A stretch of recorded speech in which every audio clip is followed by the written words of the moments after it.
দীর্ঘদিন যাবৎ জিরানিয়া মহকুমার বিভিন্ন স্থানে বিরোধীদের ওপর আক্রমণকারী দুর্বৃত্তদের গ্রেফতার ও শাস্তির দাবিতে পুলিশের ডিজি অফিসের সামনে মঙ্গলবার বিক্ষোভ প্রদর্শন করে সিপিআইএম জিরানিয়া মহকুমা। আজকের এই বিক্ষোভ কর্মসূচিতে উপস্থিত ছিলেন সিটু নেতৃত্ব, প্রাক্তন মন্ত্রী মানিক দে, গণমুক্তি পরিষদের নেতৃত্ব রাধাচরণ দেববর্মা সহ অন্যান্যরা। অবিলম্বে সন্ত্রাসীদের গ্রেফতারের দাবিতে পুলিশকে প্রয়োজনীয় ব্যবস্থা নেওয়ার দাবিতে বক্তব্য রাখেন রাধাচরণ দেববর্মা, মানিক দে, রমা দাস প্রমুখ। ব্যুরো রিপোর্ট, আরি, ধর্মনগর। আমাদের রাজ্যে অন্তত 25 জন গণ আন্দোলনের কর্মী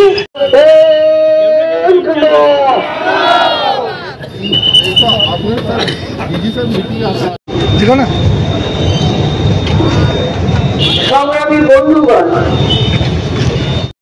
ব্যবস্থা মাথায় নাই। বিজেপির সন্ত্রাসী কারণে যারা ক্ষতিগ্রস্ত আর্থিকভাবে সাহায্য করার ব্যবস্থা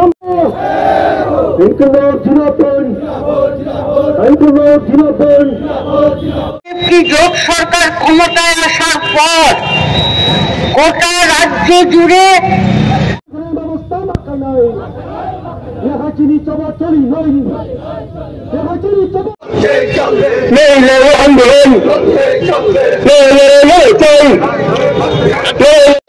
ব্যবস্থা বা খাই নাই।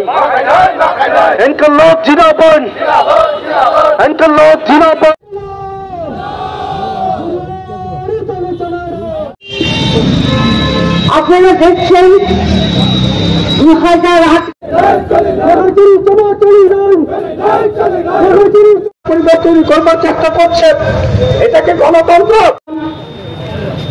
2018 বিজেপি পরবর্তী সময়ে ত্রিপুরা মথাচুক হওয়ার পর থেকেই আমরা লক্ষ্য করছি গোটা রাজ্যে যেমন আইনের শাসন তলানিতে চলে গেছে, সন্ত্রাস, রাহাজানি, খুন, ধর্ষণ, কোনো বিষয় সভ্যতার কোনো কিছু চিহ্নই রাখা হচ্ছে না। এইরকম অবস্থা গোটা রাজ্যে যেমন চলছে, তেমনি সবচেয়ে বেশি মাত্রায় জিরানিয়া মহকুমাতে এই আক্রমণের সীমা ছাড়িয়ে গেছে।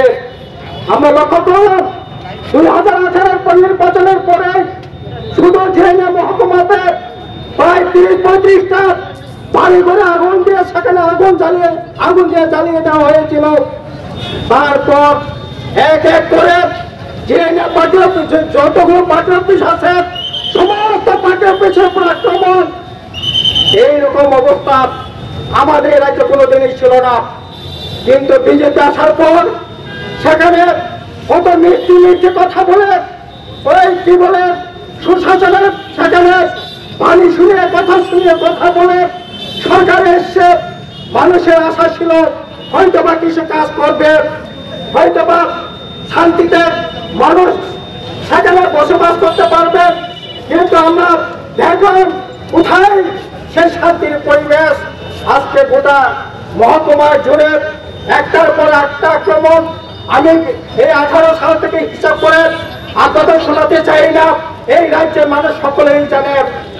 ইদানিং যা ঘটনা ঘটছে, আপনার এই কয়েক মাসে যা ঘটনা ঘটছে, কতজন নেতা কর্মী, মহকুমা কমিটির মেম্বার, লোকাল কমিটির সেক্রেটারি, সাধারণ সাপোর্টার থেকে আরম্ভ করে কি ধরনের আক্রমণ, দৈহিক আক্রমণ থেকে আরম্ভ করে ওই 5 বছরের শিশু পর্যন্ত বাদ যাচ্ছে না।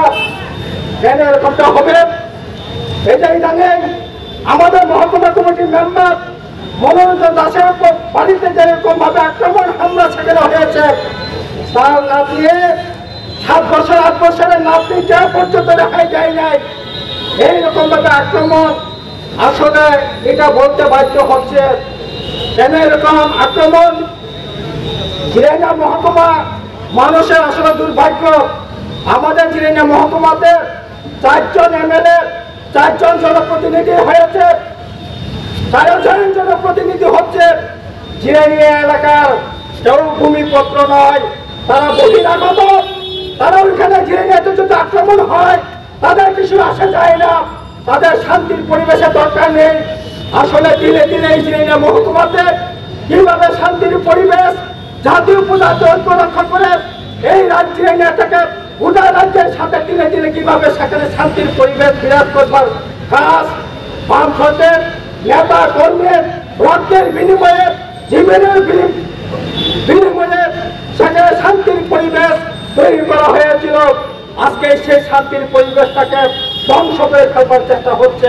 কারণ ওদের তো ওই জিরাইনিয়া শান্তির পরিবেশ গড়ে তোলবার পিছনে জিরাইনিয়া মহকুমা এলাকায় উন্নয়নের প্রশ্নে তাদের তো কোনো ধরনের ভূমিকা ছিল না।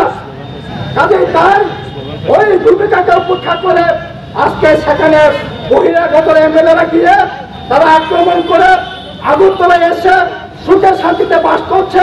আর ওই জিরাইনিয়া এলাকায় যত ধরনের সম্পদ লুট করে সেখানে আনবার চেষ্টা হচ্ছে। জিরাইনিয়া এলাকাকে শান্তির পরিবেশ বিরাজ করতে পারে না।